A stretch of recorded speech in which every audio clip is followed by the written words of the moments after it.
And so John says, we ought, friends, we ought to love one another.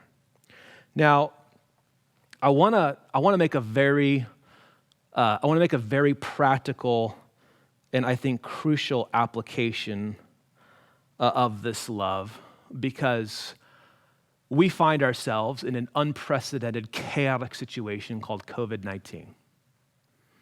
And there is so much going on. There are so many questions to ask. There's so much confusion. And let me just we'll talk about this more at our elder Q&A. I'm going to tip the cards a little bit here, though, and kind of just set the stage as we think about John's command that we ought to love one another. Consider this situation. On Sunday, I drove to Costco. I got out of a car. Actually, I didn't get out of the car. My wife and my kids got out of the car. I drove around. They went into Costco. There's thousands of people in Costco. They used the bathroom in Costco. They bought pizza from Costco. They got back in the car, we went home, and we ate pizza that night. That is perfectly okay, according to our governor.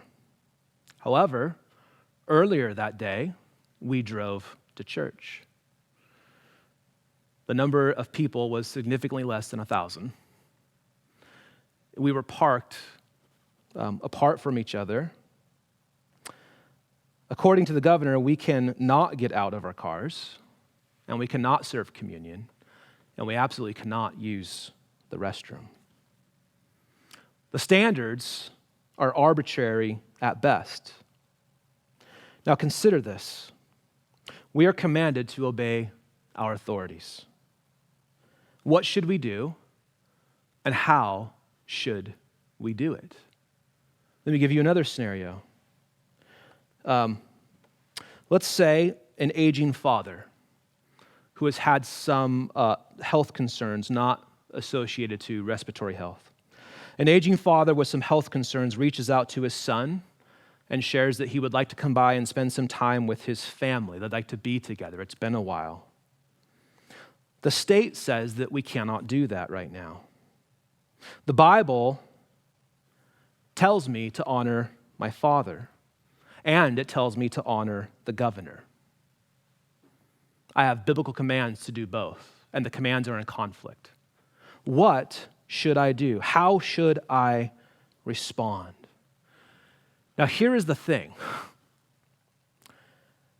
It's not about how you respond per se, or which way you think you should go, which one gives out. Understand that the answers to these questions, they are not simple. Anybody who thinks there's a simple answer to this, I don't think is weighing it properly. People find themselves in these situations. These are actual situations.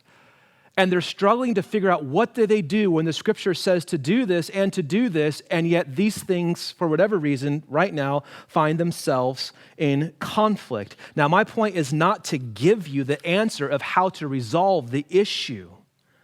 I want to acknowledge the reality that people who love Christ and trust deeply in his word, who have a deep commitment to love the Lord and to obey the Lord at all a cost, can and are arriving at different situations. Here's what absolutely cannot happen. We cannot tear each other apart. We cannot tear each other apart, especially through social media, simply because we are coming to different positions on issues that are incredibly complex. We must be committed to love one another. Why? Because God is love. The Apostle Paul, as he was leaving the church in Ephesus in Acts, he speaks of his concerns, and I've talked about this before, but I'm going to mention it again. He speaks of his concerns And the top of the list for him is not Caesar. It's not the governing authorities. It's within the church. Are we passionate for the unity of the body?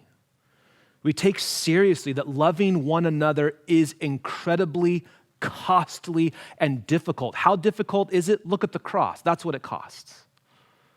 We are to love in that same manner. In Corinthians, we are told love is patient. Don't jump to conclusions quickly. Love is patient. Love is kind. Love does not envy or boast.